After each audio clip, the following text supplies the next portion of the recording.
This is 3 News Daily. Hello everyone, welcome back to 3 News Daily on this Thursday, March 23rd. I'm Stephanie Haney here with your top stories.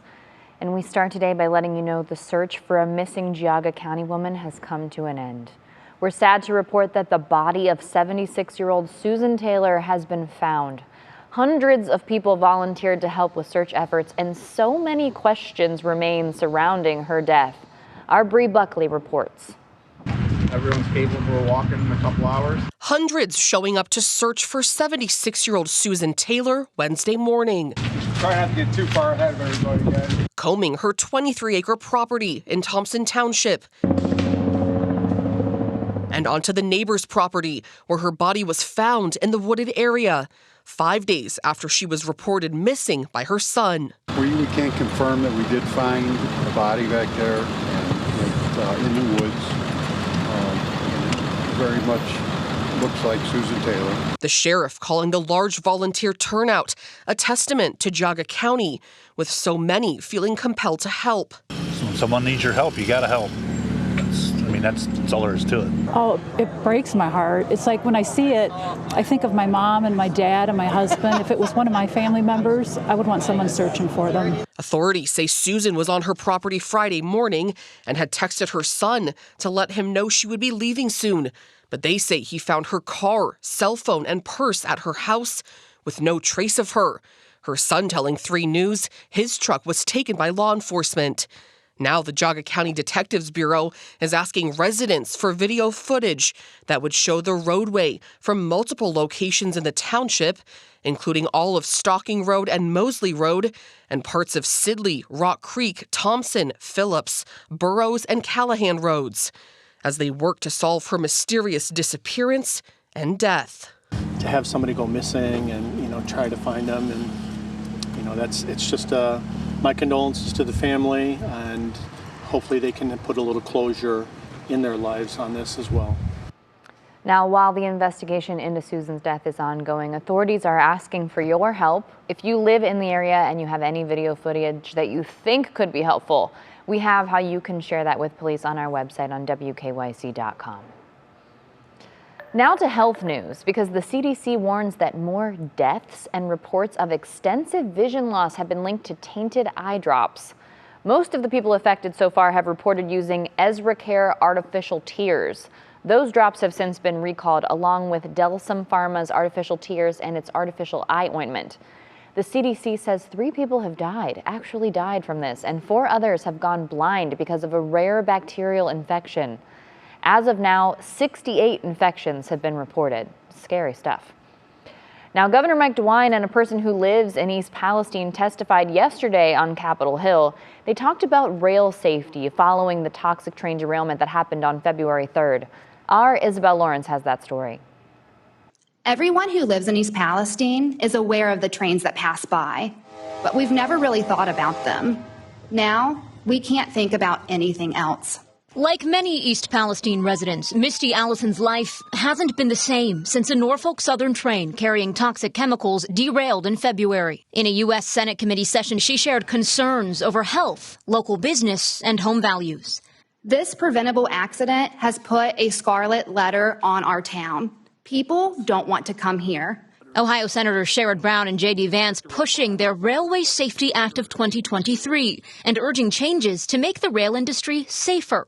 Calling on Norfolk Southern CEO Alan Shaw. I would love to see a commitment from Mr. Shaw to defend and to support certain components of this bill. Senator Brown accusing Norfolk Southern of prioritizing profits over investing in safety and warning their trains are getting longer and more dangerous. Doing right by this community must include making sure more accidents don't happen. That's the reason for our legislative efforts. Shaw says Norfolk Southern has provided more than $10 million to more than 6,000 families, among other investments in East Palestine. We're in the planning stages of developing a long-term medical compensation fund, a property value assurance program, and a longer-term water testing program. Shaw maintaining his promise to make things right.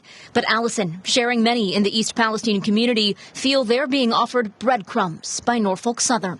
So it's time to learn from this and move forward together. Let's find a way, not another excuse. Now, Norfolk Southern CEO seemed to show some support for parts of the Railway Safety Act, but didn't go into detail about which parts he liked and didn't like. Governor DeWine also used his time to let us know that the health clinic set up after the derailment in East Palestine is now permanent.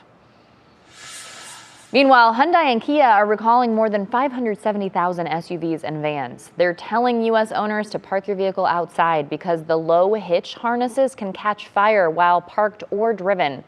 Safety regulators say it's caused by getting water into a circuit board on the hitches that causes a short circuit even when the ignitions are off.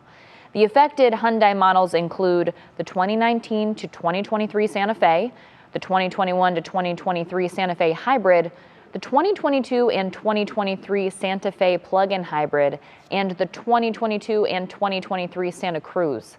The only Kia affected is the Carnival minivan from 2022 and 2023. Now, in more travel news, it's spring break, and Cleveland Hopkins International Airport is warning travelers to expect long lines and limited parking from now until the end of April. Officials say get to your terminal early and suggest getting a ride to drop you off rather than leaving your car at the airport. They're expecting about 800,000 passengers to pass through the airport during spring break 2023, and that's about 50,000 more people than last year. Now it seems the dreaded wait at the BMV could be coming to an end for some Clevelanders. A brand new self-service BMV kiosk just opened at the Discount Drug Mart on Fulton Road, and this kiosk can be used to quickly renew your vehicle's registration and have a new registration card and license plate stickers printed right in front of you. So no waiting for them to come in the mail either. That sounds pretty nice. Okay, the 2024 Pan American Masters Games just announced its official sports program. It'll feature 26 sports and 30 disciplines next summer from July 12th through the 21st. It's an Olympic-like sports festival for athletes 30 and up. So when this happens in 2024, it's expected to be the largest international gathering in Northeast Ohio history.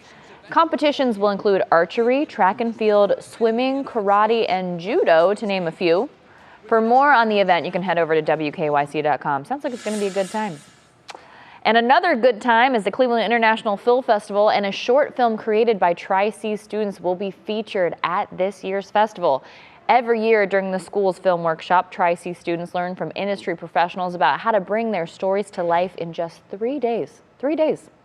This year's Tri-C film is called The Resistance. It's a World War II drama about 4 female spies in occupied France. It was written and directed by Kara White, an Emmy-winning film producer and Northeast Ohio native. You can catch it on Tuesday at 7:25 p.m. at Playhouse Square. Try and get out there if you can. It's a great event that we have going on. And the St. Vincent St. Mary robotics team has won the state championship, and now they're on their way to the world championship. The Irish beat 36 of the top robotics teams in Ohio, and now they'll compete against the best teams in the world April 19th through the 22nd. That'll be in Houston, Texas. The team's 5 seniors have been working together since their freshman year, and the robotics team advisor says that even though COVID slowed things down for a while, this team is unstoppable. We wish them the best of luck at those World Championships. Now, over at the Cleveland Hopkins Airport, a family had a very special surprise for Grandpa. Dominic Cerrone is a 95-year-old World War II veteran from Lorraine, and he's being honored at the National World War II Museum in New Orleans.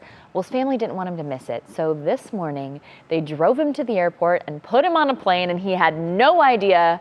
And when they get to New Orleans, he'll be presented with an award for his service. Just incredible. That's so great that he's going to get to be there. Okay, today is National Puppy Day, so we want to see your puppy pictures. Look at these cute little buddies. You can use the WKYC app and click the Near Me option in the app. Just follow the steps and then your photos will come right to us. Look at that. You're supposed to be inside that crate, not on top of it, buddy. You can also text them to us at 216-344-3300, or you can send us your pictures on Facebook or Twitter. We have a post on Facebook, a post on Twitter. You can also use the hashtag 3Pets. Don't forget to include your puppy's name and where you live. And stay with us throughout the day to see if we've included any of your pictures like these ones in our newscasts. Oh, we love it. All right, let's send you off with a fantastic view of the cherry blossoms. Would you look at that in full bloom in DC, officially signaling that spring has arrived. We are in it, folks. It is springtime. Before before we know it, it's going to be summer. We're going to have those temperatures heating up. You love to see those flowers blooming. Thanks for being with us for today's edition of 3 News Daily. We'll see you back here tomorrow with more of your top stories from around Northeast Ohio. Here's a live look at what's happening around Cleveland right now. Everybody have a great day. We'll see you back on Friday.